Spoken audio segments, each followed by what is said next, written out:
we're going to begin the process of talking about what it is that we do with our resources and what's the importance of that in leadership in the church. It's obvious that these things are true. Money is important to ministry, that money is necessary for ministry. We can't do quality ministry without it. We can do some things, but we cannot support ministry over the long haul. It will not be sustainable without money.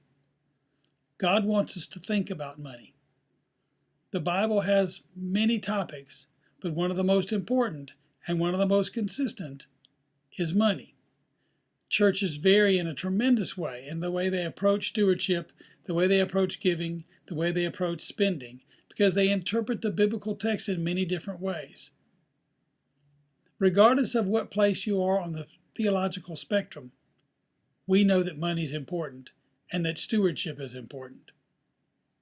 And the final reality that we want to make is sort of a growing assumption for us is that it's clergy and laity together that must work on financial matters, that it's not one or the other. It can't be just the laity with the pastor taking sort of a hands-off approach. That won't work in ministry. Some of the attitudes about money that sort of prevail in the church today are that they just don't want to talk about it. For one reason or another, it's become the taboo subject. Almost any subject is fair game except money.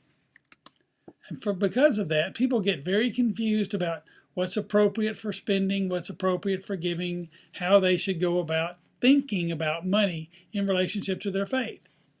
And there's this prevalent myth about scarcity that comes, I think, because we have this confusion over how we're going to tell people about money, how we're going to disclose what's really going on. And so everybody thinks there's never enough money. In fact, that's probably what 75 to 80% of all churchgoers believe, is that there's just not enough money. We don't have enough to go around. We don't know what we're going to do with it. And therefore, we don't know how to talk about it. We don't know how to share financial information with the church. And we come up with some very poor ways to do that.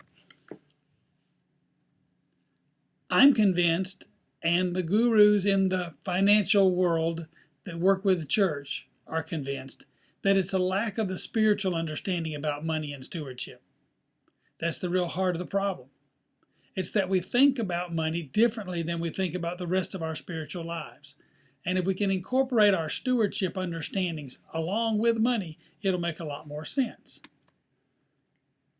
What problems exist about money in the church? Well, the first is the problem that's held about everything in the church. The long-held traditions are just hard to change. It's very difficult to get to a place where people are willing to change. People are willing to accept that we need to do it differently, we need to think about it differently, we need to act differently, we need to talk about it differently. It's very difficult to make that kind of a change. Another part of the problem of the money in church is that older folks have the disposable income, but the younger folks have the creative ideas. And then there's this other problem that pastors somehow have been sold a bill of goods that says we're supposed to stay out of money affairs and tend to souls. In reality, there's nothing that's more spiritual than how you think about what you have. Jesus said, where your treasure is, there will your heart be also. And it's true. What are we going to do with that? How are we going to tend to people's lives, their souls, and their pocketbooks all in one? How are we going to tend to both the psyche and the soma, and not just the body and not just the spirit, but how we're going to put those pieces together as leaders in the church?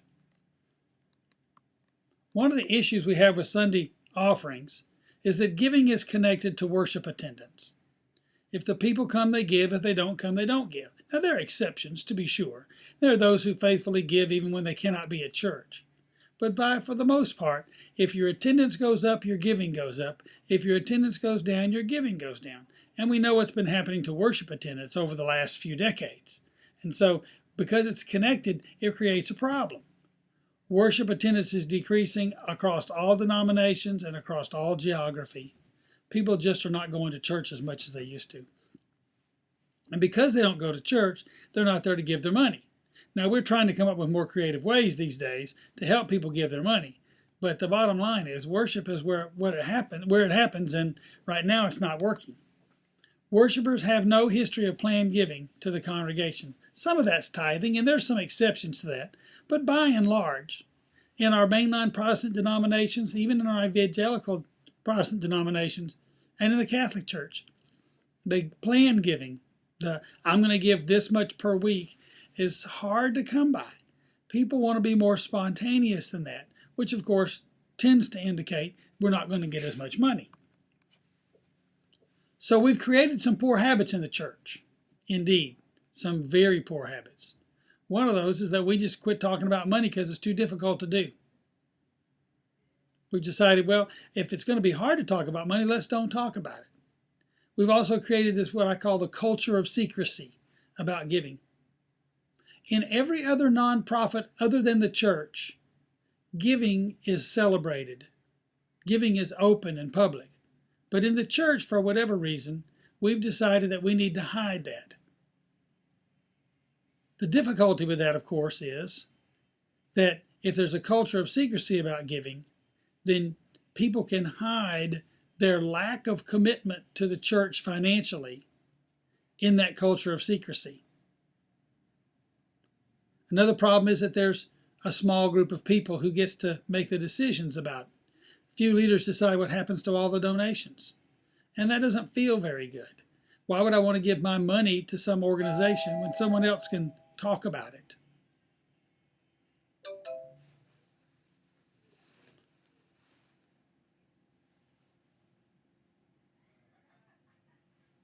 Another one of the problems is the culture of secrecy about giving. Reset. Another one of the poor habits we have is that very few leaders make all the decisions about the donations. And so because of that, we don't have a good system for what's going to happen with the money that people give, and therefore they don't feel comfortable when you've got a few people making all those decisions. There's also this, for whatever reason, leaders have decided, because people are not giving lots of money, that nobody has any money to give, which is not true at all. People have money in middle-class America for most everything they want. But for whatever reason, there's this habit we believe that nobody's got any money. And then the other habit we have in society today is that we buy things we can't afford. And that happens to people who go to church just as much as people who don't go to church. We spend money we don't have. Because of that, we get into trouble, and we have financial troubles, so that means we can't give money and be as generous as we could be. We know, the research has told us, that the reasons people give are quite simple. Number one, belief in the mission. People are going to give to something that they believe in with their whole hearts. Number two, people are going to give because they believe in the leader or the leadership, the people that are in charge. It goes back to the previous slide where I said a few people make all the decisions. Well, the persons who give are the ones who trust the leadership. And then, of course, the fiscal stability of the organization, or another way to put that is the fiscal transparency of the organization. We're going to tell you what's really going on. And so that's how people give. I'm convinced that good stewardship will require a few techniques. Number one, you can't treat everybody the same. Think about the way Jesus treated Zacchaeus. It was very different than what he did for other persons. And so therefore we need to target populations in the church with different giving strategies. I'm also convinced that the pastor is the most logical, qualified person to be the fundraiser in the church.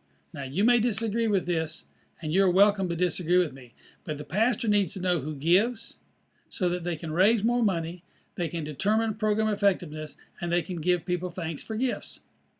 There's nobody who can do it better than the pastor. And the pastor needs to be the one that is the center pin, if you will, the linchpin, the point person for what happens in fundraising in the life of the church. So when you ask for money, remember that people give to people, not to programs. Asking for money is unapologetic and positive. You ask at the right time for the right amount, and you thank people for listening.